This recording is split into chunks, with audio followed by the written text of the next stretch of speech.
E eu estou muito feliz por estar aqui. Para mim é uma satisfação tremenda rever, os amados irmãos. É muito bom porque isso traz um conforto ao nosso coração, Durante a semana nós estamos em contato com outras pessoas, com uma outra visão de mundo, com outros conceitos.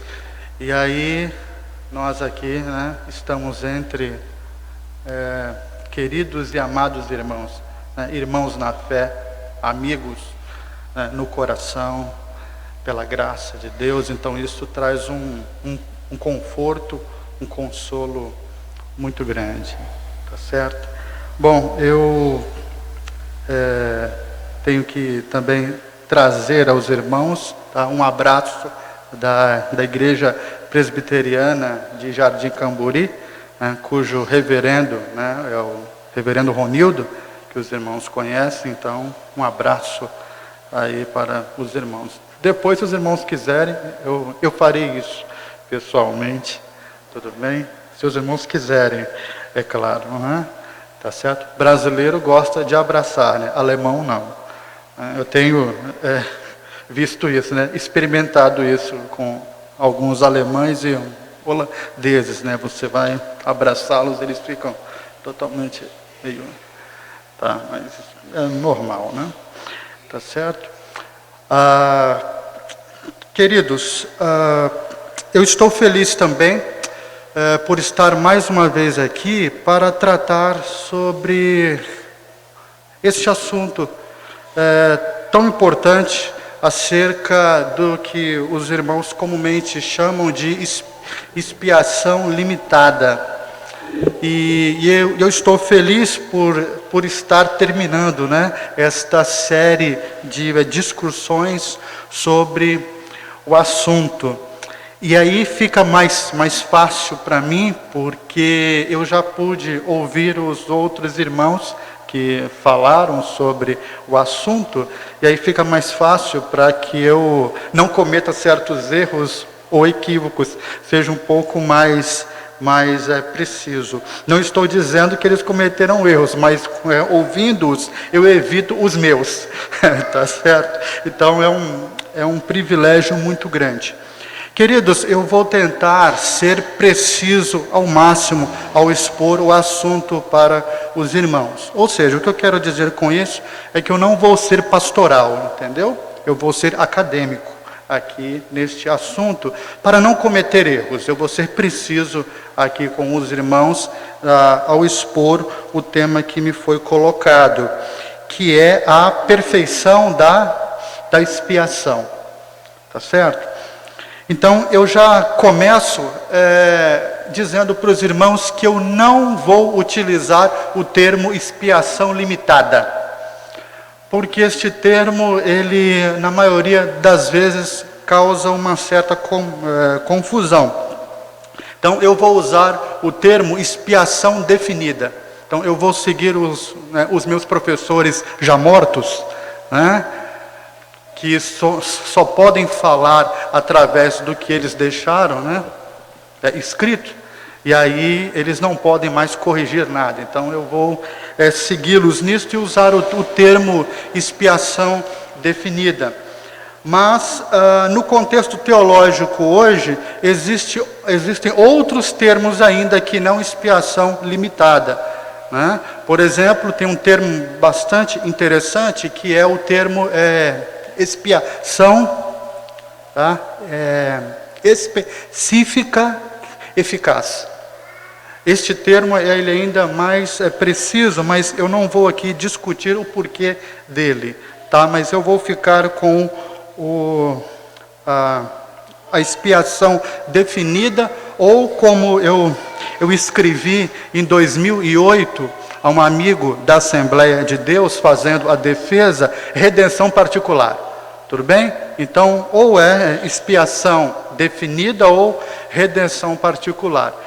Eu estou feliz por este tema, porque houve em 2008 uma controvérsia entre eu e um amigo muito querido, um amigo do coração da Assembleia de Deus, e que, portanto, ele é arminiano. Então nós, de vez em quando, temos alguns embates teológicos acerca disso, por ele ter uma outra visão da qual eu não compartilho e acho que é antibíblica. Mas ele diz que recebeu a palavra pelo Espírito Santo e que a letra mata, né? Então, eu não vou...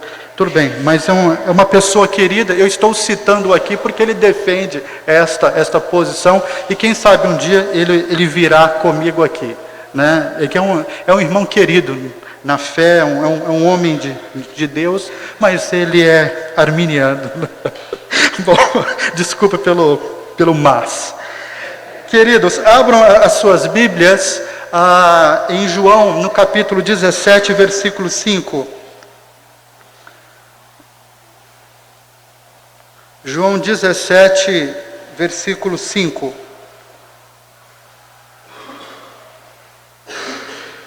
Aparentemente, este texto parece que não tem conexão com o que nós vamos discutir aqui, mas ele é fundamental. João 17, 5, nos diz assim a palavra do Senhor: e agora, glorifica-me, ó Pai, contigo mesmo, com a glória que eu tive junto de ti, antes que houvesse mundo. Continuando: manifestei o teu nome aos homens que me deste do mundo. Eram teus, e tu nos confiaste, e eles têm guardado a tua palavra. Agora eles reconhecem que todas as coisas que me têm dado provêm de ti, porque eu lhes tenho transmitido as palavras que me deste, e eles as receberam e verdadeiramente conheceram que saí de ti e creram que tu me enviaste. É por eles que eu rogo, não rogo pelo mundo, mas por aqueles que me deste, porque são teus. Ora, todas as minhas coisas são tuas, e as tuas coisas são minhas, e neles eu sou glorificado. Senhor, nós te damos graça por estarmos em tua casa. E mais uma vez, ó Deus, elevamos os nossos pensamentos e voz ao Senhor, suplicando que o Senhor seja misericordioso para conosco e nos conceda nesta manhã dos tesouros do teu saber, para que em nome de Jesus sejamos edificados pela tua palavra, transformados pela tua palavra, renovados pela tua palavra, fortalecidos pela tua palavra, reformados em nome de Jesus pela tua palavra, para que o Senhor seja glorificado e exaltado em nós, em Cristo Jesus nosso Senhor. Amém. Amém. Jesus Cristo é glorioso. Jesus Cristo é Deus. E, portanto, a sua obra é perfeita. Então, quando nós tratamos acerca da perfeição da expiação definida ou limitada, nós estamos tratando, na verdade, acerca da perfeição da obra de Cristo, da perfeição do plano salvífico. Nós estamos tratando, na verdade, da perfeição da obra da Trindade Santíssima. E aí, é claro, nesse sentido, a obra deve ser perfeita, porque Deus o Pai é perfeito, porque Deus o Filho é perfeito, porque Deus, Espírito Santo, é perfeito. Portanto, a obra deve ser perfeita. Perfeita no sentido de completa. Perfeita no sentido de que atinge o fim para o qual ela foi firmada, negociada, antes da fundação do mundo. É perfeita no sentido em que todos os meios para se alcançar o fim são perfeitos e são garantidos por aquele que planejou, por aquele que realizou e por aquele que efetiva tal obra no coração dos homens. Então, desse ponto de vista, a expiação limitada ou definida, ou a redenção particular, ela é perfeita, porque não é uma obra humana, mas é uma obra divina, efetuada no coração do homem pelo Espírito Santo de Deus. Tá? O Pai elegeu antes da fundação do mundo. Cristo garantiu e o Espírito Santo efetiva isso no coração dos crentes. Portanto, é uma obra perfeita, é uma obra gloriosa. Gloriosa. Não é algo do homem, não é algo que vem do homem, mas é algo que vem das potentosas mãos de Deus.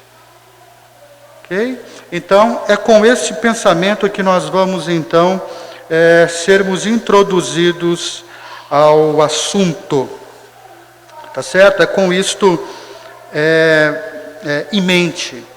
Bom, todas as vezes que nós discutimos o assunto da expiação definida ou da redenção particular, né, todas as vezes que nós entramos em conflitos com outros por causa disso, geralmente o conflito se dá por não termos uma noção correta da gravidade do pecado.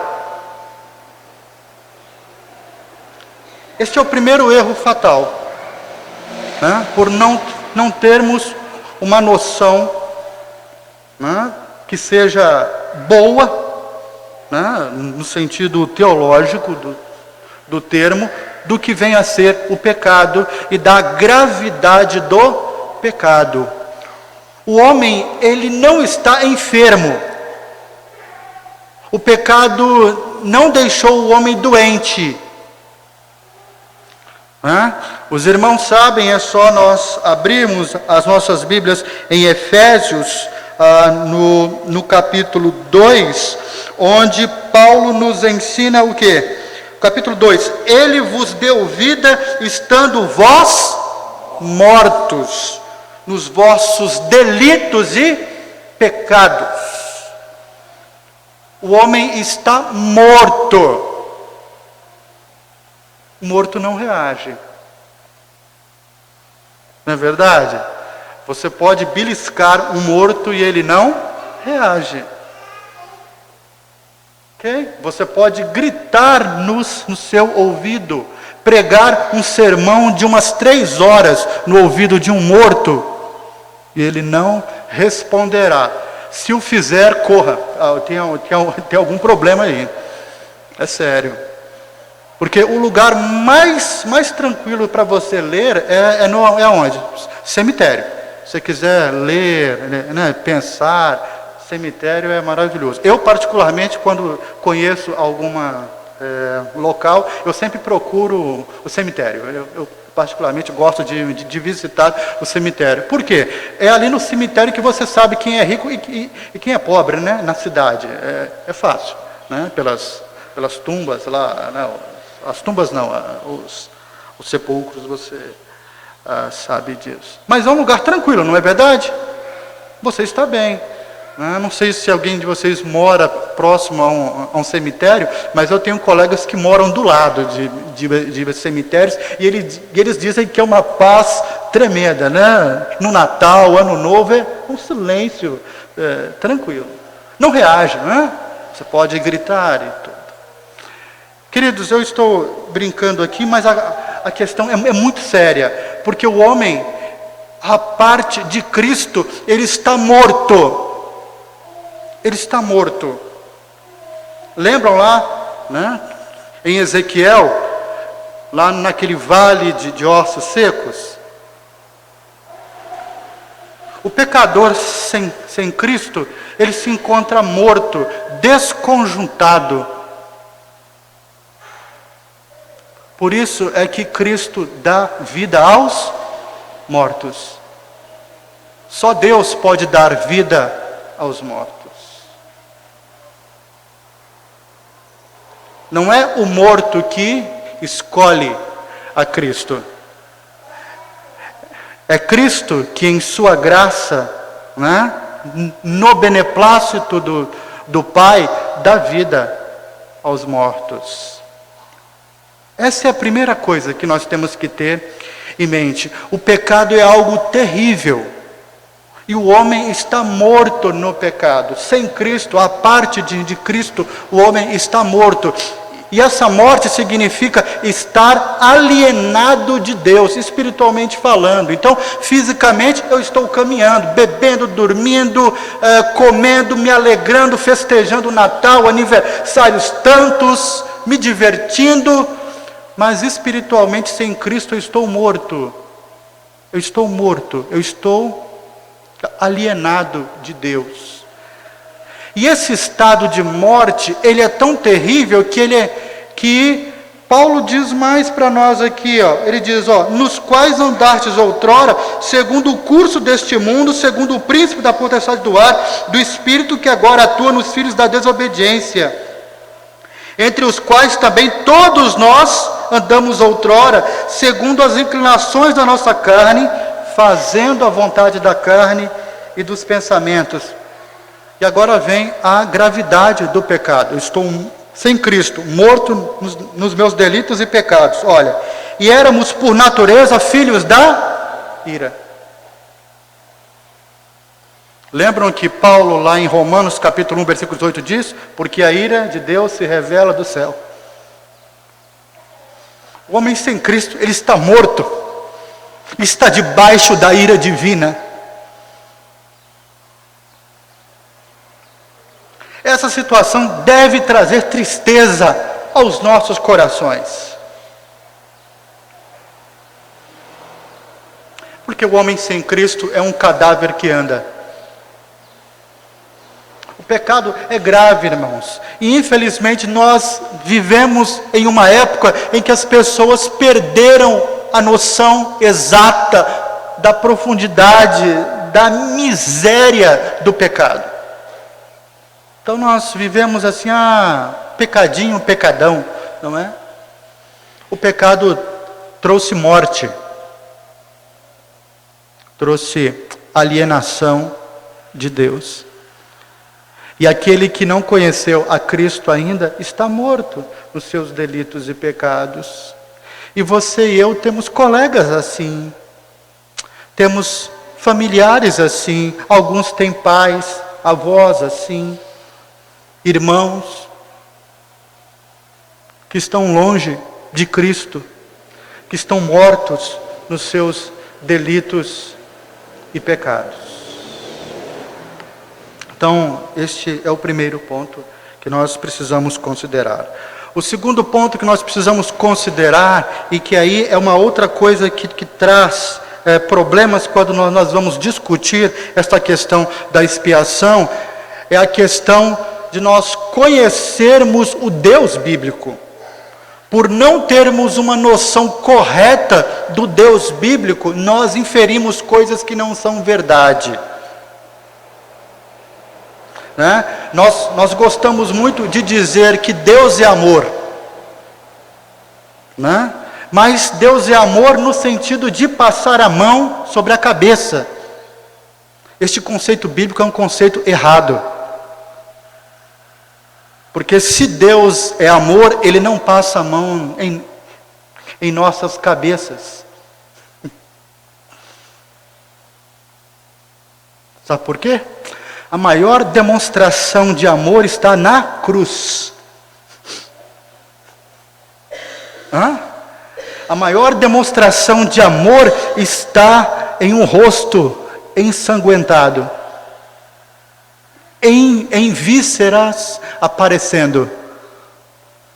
A maior demonstração de amor de Deus por nós está na cruz do Calvário. Olhem para Jesus. Né? Nós gostamos muito de olhar para o Jesus com barba ruiva, né? Cabelos longos, loiros, né? Barba ruiva, um homem forte. Olhem para a cruz, olhem para o homem crucificado na cruz, nu entre dois ladrões. Aquele é um retrato de amor. Tá? E Jesus não tinha barba ruiva, coisíssima nenhuma, tá? Até por onde ele nasceu, o sol escaldante, não, tá? Tudo bem? Eu não vou dizer aqui com quem Jesus parecia. Os irmãos vão ficar bravos comigo, mas na hora do almoço, né? Tem um almoço, não tem? Né? Na hora do almoço eu vou dizer para os irmãos com quem Jesus parecia, tá bom? Tá bom?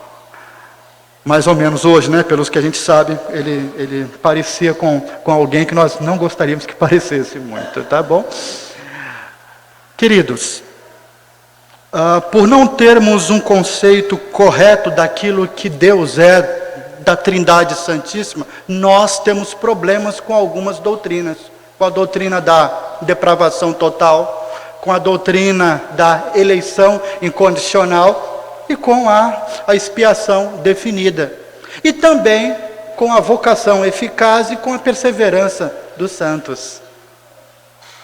Você está tratando dos 5 pontos do calvinismo. Não, eu não estou tratando dos 5 pontos do calvinismo. Eu estou tratando de doutrinas bíblicas, que são muito antigas, tá certo? Que vêm do início da era cristã, lá pelos séculos 3 e 4, né? Depois séculos 10, 13 e por aí vai. São doutrinas bíblicas que na época da reforma tiveram que ser reafirmadas, tá bom? E depois de muito tempo, depois de aproximadamente 54 anos, né, de Calvino morto, essas doutrinas ainda continuaram a ser discutidas, e elas vieram a ser chamadas de os 5 pontos do calvinismo, né, que eu chamo de 5 pontos teológicos do calvinismo. Porque calvinismo para mim é muito mais do que os 5 pontos religiosos. Na verdade é uma cosmovisão de mundo, né? Sigo aqui um dos meus professores já mortos, Abraham Kuyper, né? Tá bom? Mas este é o fato, né? Por nós não conhecermos o Deus bíblico, por termos uma visão distorcida do Deus bíblico, nós temos problemas com uma porção de doutrinas, e a expiação limitada ou definida não fica fora disso. Bom, nas lições passadas com os irmãos viram, por exemplo, os motivos da expiação, não é isso?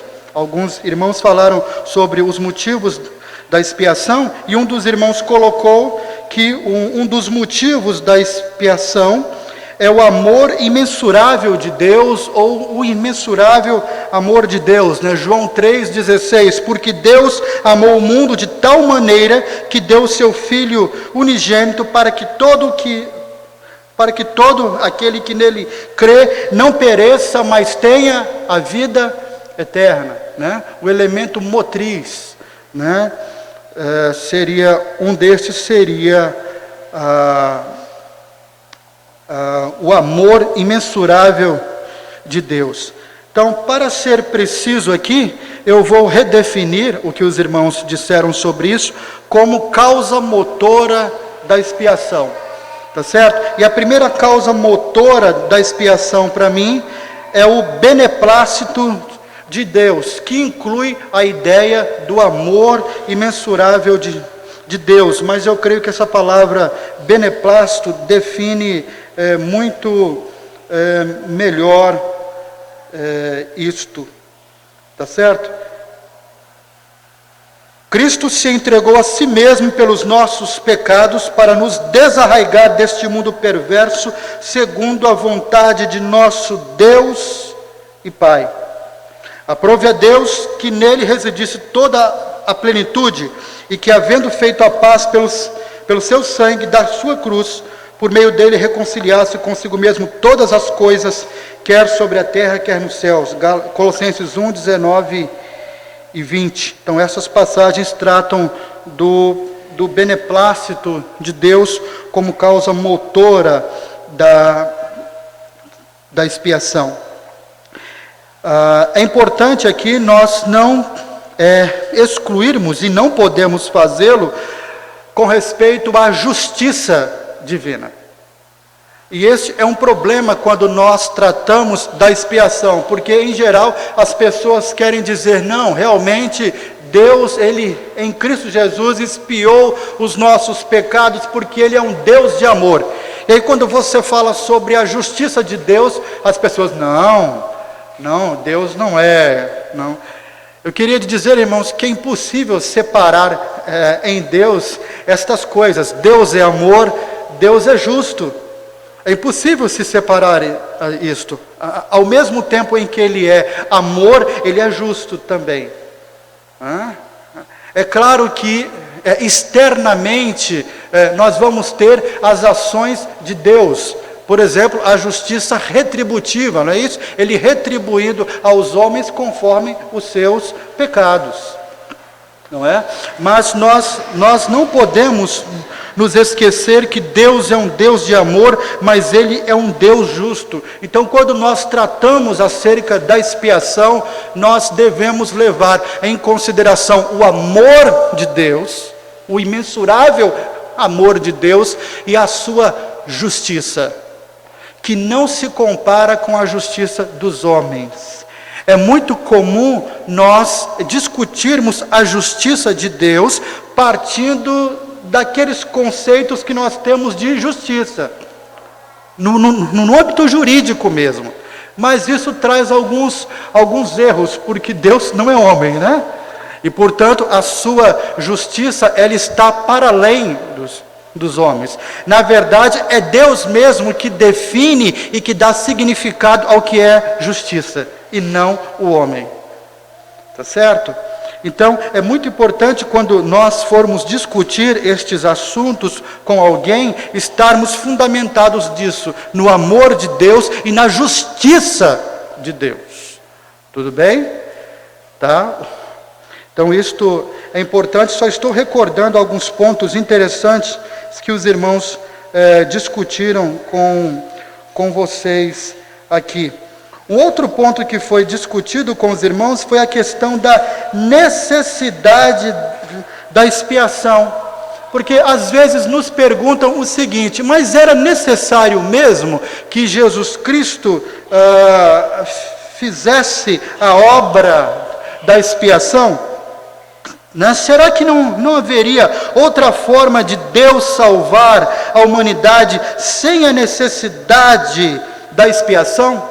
Alguns ainda hoje questionam se havia necessidade ou não de se ter a expiação de Deus, né? Então, alguns dizem que a expiação não era necessária, né? Outros dizem que a expiação, a necessidade, ou seja, ela é relativa ou hipoteticamente necessária. E aí, só para fazer uma observação aqui, em conversa com o Handel, ele me indicou um material de um site, né? Eu até tirei uma cópia aqui, Bereanos, não é isso? Escrito pelo Leonardo Damaso. O texto é bom, os irmãos podem ler, mas ele carece de precisão teológica. Tá certo? E eu gostaria só de explicitar um ponto que ele coloca aqui, que eu e os meus professores mortos discordamos. Tá certo? Quando ele trata nesse texto da necessidade da expiação, o argumento dele é que a expiação ela é hipoteticamente necessária. E isso ele faz por quê? Porque Lutero, Zwinglio e Calvino, tá? Eles criam, né? Eles compreenderam assim que a expiação ela não era absolutamente necessária. O que Calvino, Zwinglio e Lutero diziam? Eles diziam o seguinte: olha, a expiação divina, ela se baseia na vontade soberana de Deus, no exercício soberano de Deus, ou seja, ela se fundamenta no decreto divino, tá certo? Então, os homens pecaram, né? E há então um decreto no qual Deus soberanamente resolve, através de Cristo, salvar os pecadores por meio da expiação. Então, entenderam? É nisso que o autor aqui desse texto no blog Bereanos, ele se fundamenta, né? Usando até um teólogo batista, Gruden, né? Para fazer isso, tá? E a maioria dos reformadores seguiram a este conceito. Porém, se nós formos realmente pesquisar sobre o assunto, nós veremos que a expiação, quer queiramos ou não, ela é absolutamente necessária, o que contraria Calvino, Lutero e Zwinglio. Tá certo? Então nós vamos aqui reafirmar o que Anselmo dizia sobre isso, e também alguns puritanos depois, por exemplo, John Owen e outros teólogos reformados. Ou seja, há a necessidade da expiação, ela é necessária por causa da justiça de Deus. A justiça de Deus deve ser satisfeita. Portanto, há a necessidade, certo? E essa necessidade vem da justiça divina. Ok? Então, ela é claro, se alicerça na vontade soberana de Deus, mas é muito mais do que isso. Ela se fundamenta na justiça divina. É claro que alguns teólogos da nossa igreja vão, claro, discordar e seguir estritamente Lutero, Zwinglio e Calvino. Mas aqui eu fico com os puritanos, tá certo? E também com os antigos, Santo Anselmo e outros que muitos anos antes debateram esta questão. Tudo bem? Então, o texto é muito bom, os irmãos podem ler, mas eu gostaria que os irmãos, ao lerem o texto escrito pelos irmãos, realmente pensassem sobre este assunto, né? De que a necessidade da expiação, ela está relacionada com a satisfação da justiça divina. Tá certo, irmãos? Está relacionada com isto. Então, sobre esse texto, era isso que eu queria colocar aqui, tá certo? Mas, como o nosso tempo é muito breve, eu vou voltar, então, à questão da perfeição da expiação, que, na verdade, é a conclusão do nosso estudo, do estudo que os irmãos fizeram aqui. Por favor, abram suas Bíblias em Hebreus, no capítulo 1, versículo 3.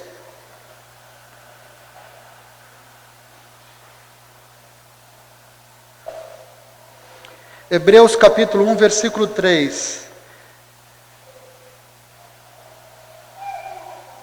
Quem achou pode ler.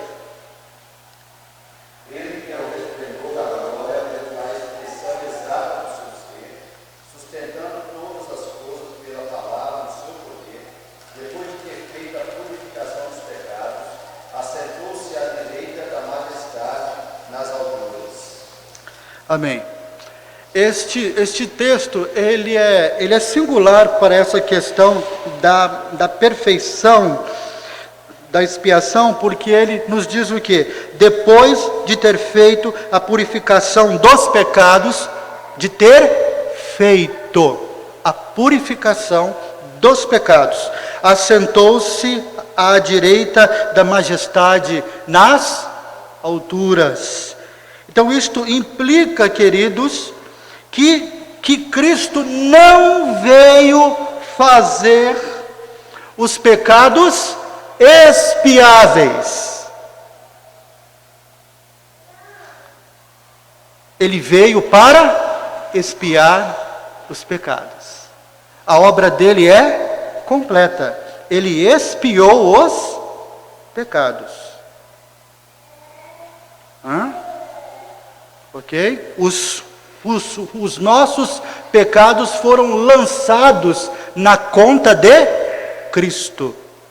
Ele pagou um alto preço por nós. Preço que envolve os seus sofrimentos e a sua vida. Certo? Então, ele não veio tornar os nossos pecados expiáveis ou nos tornar expiáveis, mas ele veio para expiar os pecados. Cristo nos reconciliou com Deus.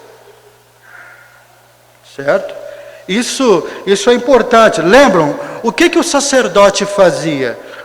O sacerdote, ele se apresentava no Santo dos Santos com sangue alheio. Ou seja, ele representava o povo. Ele reconciliava o povo, ele intentava reconciliar o povo com Deus. Foi isso que Cristo fez. Cristo nos reconciliou com Deus como nosso representante, nos representando diante de Deus. Ou seja, Cristo não veio para fazer Deus reconciliável conosco, mas Ele nos reconciliou com Deus através do seu sangue. Ou seja, Cristo não veio fazer com que a nossa salvação fosse uma possibilidade. Cristo nos salvou. Cristo nos redimiu. Entenderam, irmãos? Não é uma possibilidade. Ou seja, Cristo morre, torna a salvação possível a todos os homens. E aí o homem decide. Auxiliado ou não, e aí depende do conceito de alguns, pelo Espírito Santo, a escolher Cristo ou não, a aceitar os benefícios ou não. Mas é dito que que Cristo nos reconciliou. Ou seja, os méritos de Cristo, a graça de Cristo são lançados, depositados na minha conta. Certo, irmãos? Então, Cristo não veio tornar os homens salváveis. Ele veio salvar o homem. Porque só Ele pode dar vida aos mortos. Em Efésios ainda, continuando o nosso texto aqui, Efésios 2, no versículo 4 diz o seguinte, e esse texto aqui para mim, né, o reverendo sabe disso, eu sou apaixonado por esse texto aqui. Olhem só o que diz o versículo 4, do capítulo 2 de Efésios. Olha, mas Deus, o homem está morto, não está? Eu e você, eu estava morto nos meus delitos e pecados. Podre mesmo, ali, sem vida, morto. Eu não estava doente, enfermo, mas eu estava cego, morto nos meus delitos e pecados. Olhem bem, você também estava. Meu irmão. Mas olha o versículo 4, mas Deus, sendo rico em misericórdia, Paulo não tem uma outra palavra aqui para expressar, né? É rico mesmo. Sendo rico em misericórdia, por causa do grande amor com que nos amou.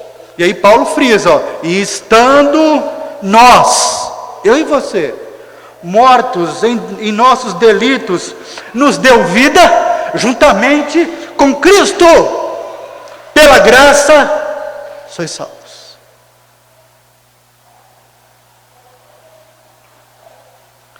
E juntamente com Ele nos ressuscitou. Só quem está morto pode ressuscitar. Vivos não ressuscitam. Enfermos não ressuscitam. quase mortos, não ressuscitam, irmãos. A palavra ressuscito aqui se refere a algo que está morto, sem vida, e agora este, pela graça divina, é ressuscitado, e nos fez assentar nos lugares celestiais em Cristo Jesus. Percebam? Isto é graça.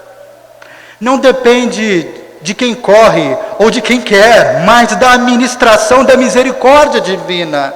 Não depende da carne, não depende da vontade do homem, mas de Deus que é misericordioso.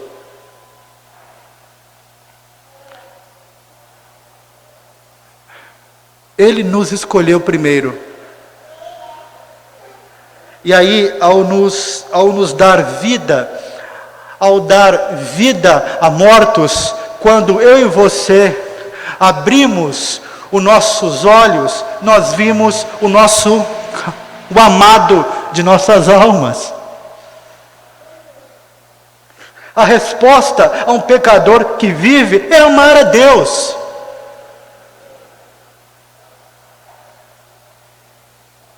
Aos meus 18 anos,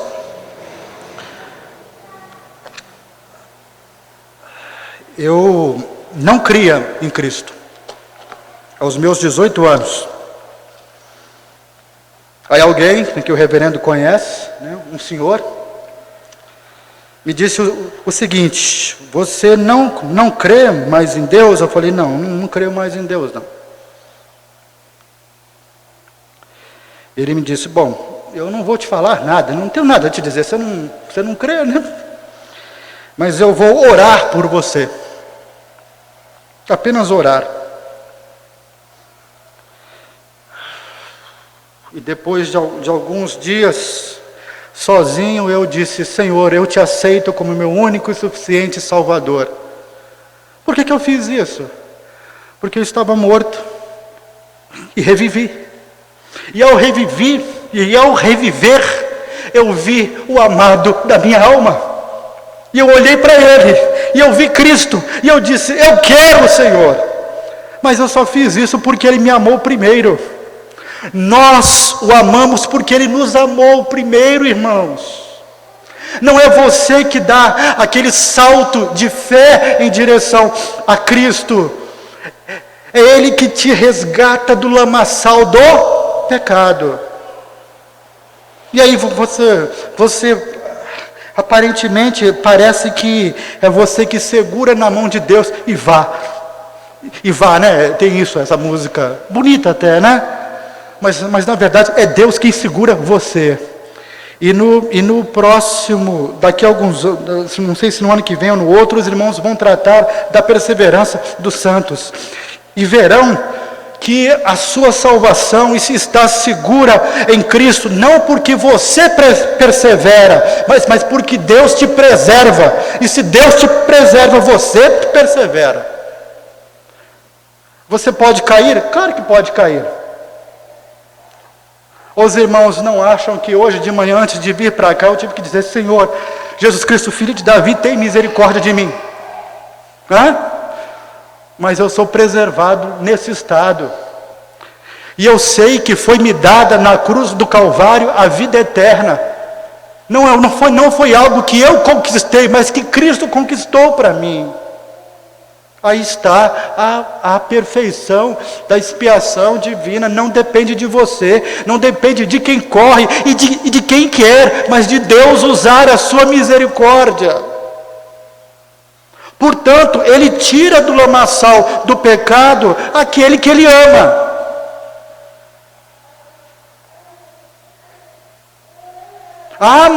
Mas Deus é injusto ao fazer isso? Ora, se você está morto nos seus delitos e pecados, como é que Deus pode ser injusto ao fazer isso? O que você merece é a morte. Você está no lucro. Por isso que Paulo diz, Cristo é meu lucro. Porque eu não mereço nada. Né? Os irmãos sabem, alguns aqui sabem que o reverendo Wilson, quando a gente perguntava para ele se ele estava bem, ele dizia, melhor do que mereço. Eu um dia fui dizer isso para um pastor hermeneuta, né, calvinista, pé roxo, ele me disse: rapaz, não diga isso, porque você não merecia nada.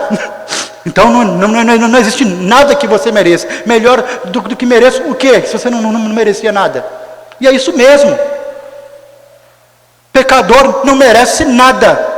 Em lugar disso, se ele merece alguma coisa, merece a condenação eterna. Então é lucro, Cristo é o nosso lucro. Nós precisamos, queridos, abraçar isso. A expiação é uma obra completa, jamais repetida ou passível de repetição. Ela é a provisão eterna do amor no coração de Deus. Ela não força nem constrange o amor de Deus. Antes, o amor de Deus constrange a expiação que se fez instrumento para a realização do propósito determinado do amor. A expiação ela é perfeita porque ela, em todos os aspectos, alcançou o seu objetivo.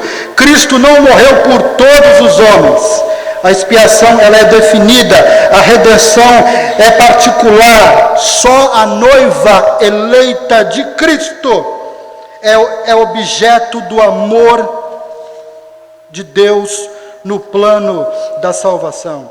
Efésios 5, versículo 25, os irmãos podem abrir aí.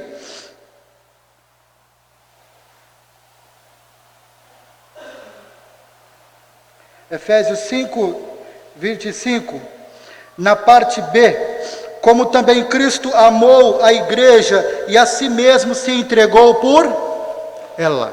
Cristo amou a igreja e a si mesmo se entregou por ela.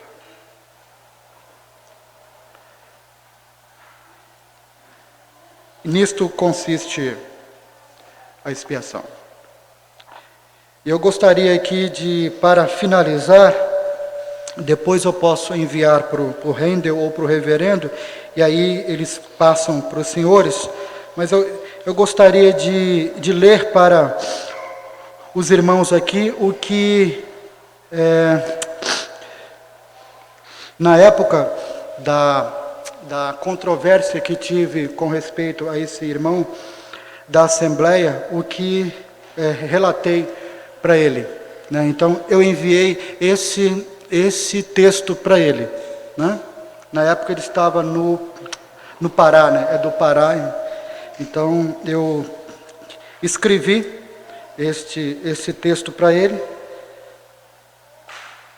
Bom, ele não me enviou a resposta até hoje. Eu não sei porquê, né?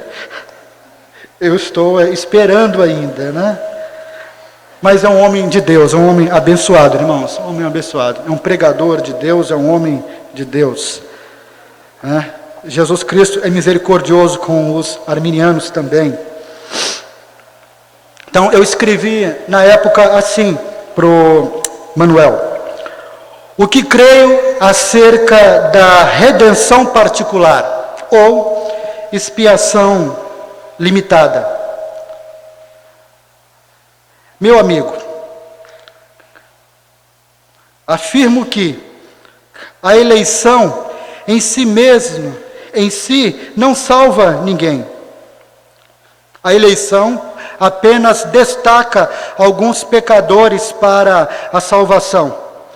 Ou seja, os que foram escolhidos pelo Pai e dados ao Filho precisam ser redimidos para serem salvos. Afirmo que Jesus Cristo veio ao mundo e tomou sobre si a natureza humana para que pudesse identificar-se com seu povo, agindo como seu representante ou substituto, assegurando assim a redenção do seu povo. Afirmo que Cristo, agindo em lugar do seu povo, guardou perfeitamente a lei de Deus, e dessa forma produziu a justiça perfeita requerida por Deus, a qual é imputada ao seu povo ou creditada a ele no momento em que cada um é trazido à fé nele. Sendo a justiça perfeita de Cristo imputada ao seu povo. Esse mesmo povo é constituído justo diante de Deus. Afirmo ainda que todos os que constituem esse povo são libertos da culpa e da condenação como resultado do que Cristo sofreu por eles. Através do sacrifício substitutivo de Cristo, o seu povo é unido a Ele pela fé. É-lhe creditada a justiça perfeita, pela qual fica livre da culpa e da condenação do pecado. São salvos não pelo que fizeram ou irão fazer, mas tão somente na base da obra redentora de Cristo. Afirmo que a obra redentora de Cristo foi definida em desígnio e realização, isto é, foi intencionada para render completa satisfação em favor de certos pecadores específicos e que de fato assegurou a salvação a esses indivíduos e a ninguém mais. Afirmo que a salvação que Cristo adquiriu para o seu povo inclui tudo o que está envolvido no processo de trazê-lo a um correto relacionamento com Deus, incluindo os dons da fé e do arrependimento. Afirmo que Cristo não morreu simplesmente para tornar possível a Deus perdoar pecadores, nem deixa Deus aos pecadores a decisão se a obra de Cristo será ou não efetiva. Assim, afirmo que a redenção foi designada para cumprir o propósito divino da eleição. A obediência e o sofrimento de Cristo, sim, são de valor infinito. E que se fosse o propósito de Deus, a satisfação rendida por Cristo teria salvado todos os membros da raça humana. Não seria requerida de Cristo mais obediência, mais sofrimento para assegurar a salvação de todos os homens do que foi requerido para a salvação apenas dos eleitos. Afirmo que Cristo veio ao mundo para representar e salvar apenas aqueles que lhe foram dados pelo Pai. Afirmo ainda que a obra salvadora de Cristo foi limitada, no sentido em que foi designada para salvar muitos, e não todos, mas não foi limitada em valor, pois seu valor é infinito.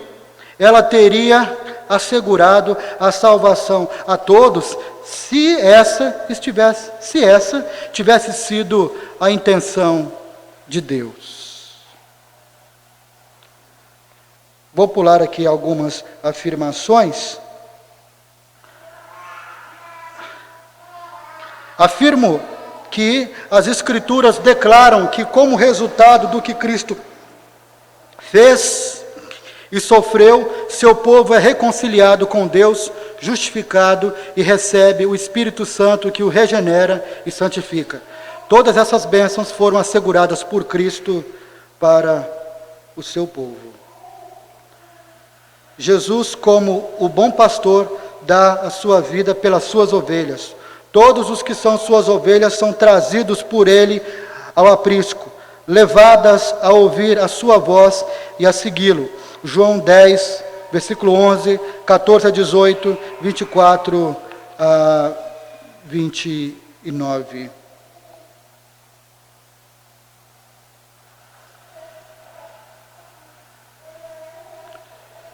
E aí então eu termino o texto, né, com algumas passagens, e aí é isso. Tá bom? Bom, até hoje ele não me respondeu essas questões aqui. E assim, irmãos, nós então concluímos essa série de palestras que os irmãos tiveram sobre este assunto. Este assunto não adianta, até Cristo voltar, haverá homens discutindo este assunto. E as discussões, elas são sempre bem-vindas. Mas toda e qualquer discussão sobre qualquer doutrina deve estar alicerçada na palavra divina. A palavra divina deve balizar, deve fundamentar o nosso entendimento em toda e qualquer matéria de doutrina. E eu posso dizer para os irmãos aqui que a doutrina da redenção particular ou da expiação limitada, ela está fundamentada biblicamente. Ela é bíblica. As demais posições se fundamentam muito mais em argumentos filosóficos, por exemplo, no livre-arbítrio, do que na própria palavra divina.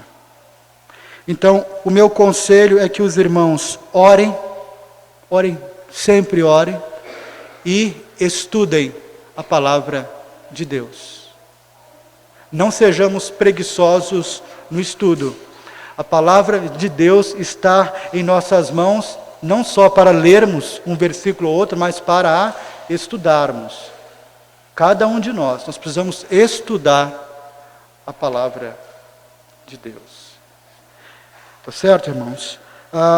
Depois, se algum irmão tem alguma dúvida sobre este assunto ou sobre outro assunto, eu estou à disposição dos irmãos. Então, mais uma vez, eu quero aqui dizer que eu estou muito feliz por estar aqui. Muito obrigado pelo convite que me foi feito para tratar deste assunto aqui. Os irmãos estão, claro, parabéns por estar tratando durante todo este mês sobre este assunto. Nas escolas dominicais que eu tenho trabalhado com estes temas, infelizmente, eles nos dão 50 minutos para tratar dos 5 pontos, e os irmãos já viram que isto é impossível, não é verdade? E aqui os irmãos têm dado um tempo maior, tá bom? Mas eu gostaria de dizer para os irmãos que nós poderíamos gastar aqui todo um semestre só neste ponto aqui. Tudo bem? Uma dica de leitura que eu gostaria de dar para os irmãos, depois o reverendo e o Handel podem depois colocar uma foto desse livro para os irmãos verem. Tá certo? Mas nós, este ano de 2016, fomos presenteados com a publicação em português de um livro do reverendo John Bick, juntamente com outro autor, cujo título é Teologia Puritana. Tudo bem? Teologia Puritana. Eu já tenho este livro há um bom tempo, mas ele não havia sido traduzido para o português, né? Então, eu sei que ainda poucos irmãos ainda leem na língua, em outras línguas, né? Mas agora ele foi traduzido para o português, tá certo? Então, quando os irmãos puderem, ok? Adquiram este livro, Teologia Puritana, John Bick. Aliás, toda e qualquer obra do reverendo John Bick, vídeos, pregações, todos os livros dele, os irmãos podem ler, né? Joel Bick hoje é uma das maiores autoridades em questão dos puritanos. Claro que o Parker, né? Claro, também tem obras maravilhosas, né? Mas o Joel Bick tem trazido novamente estas obras para nós. Tá bom? Então eu indico fortemente este livro porque eu o tenho, né, em inglês, mas ler em português doutrina é mais fácil do que o inglês, tá? Porque você tem que contextualizar muita coisa. Então é um pouco árido realmente para quem não maneja bem ainda com a língua. Mas fica a dica. É um livro volumoso, tá? Então é um tijolo, tá certo? Mas é assim mesmo, a palavra de Deus não é fácil, né? Tá certo? Eu costumo dizer para alguns alunos que me questionam que para mim é muito mais fácil estudar mecânica quântica do que estudar Bíblia. Bíblia para mim, particularmente para mim, a Bíblia é muito difícil. Então eu tenho que estudar, é dificílimo demais. Tá certo? O irmão Obadias sabe, os irmãos que estudam sabem que há textos, por exemplo, que a gente até hoje ainda tem problemas com eles, né? Na língua original, essas coisas todas. Então, estudar Bíblia requer um trabalho intelectual muito grande. Tá? Então, mas é isso. Nascemos para isso, fomos salvos para isso. Então, fica a dica para os irmãos. Vamos orar mais uma vez? Pai Santo, nós queremos dar graças ao Senhor, porque há uma alegria muito grande no nosso coração, quando vemos o Teu povo aqui reunido na manhã deste dia, com o intuito de estudar a Tua Palavra, de pesquisar a Tua Palavra, de examinar cuidadosamente e com critério a Tua Palavra.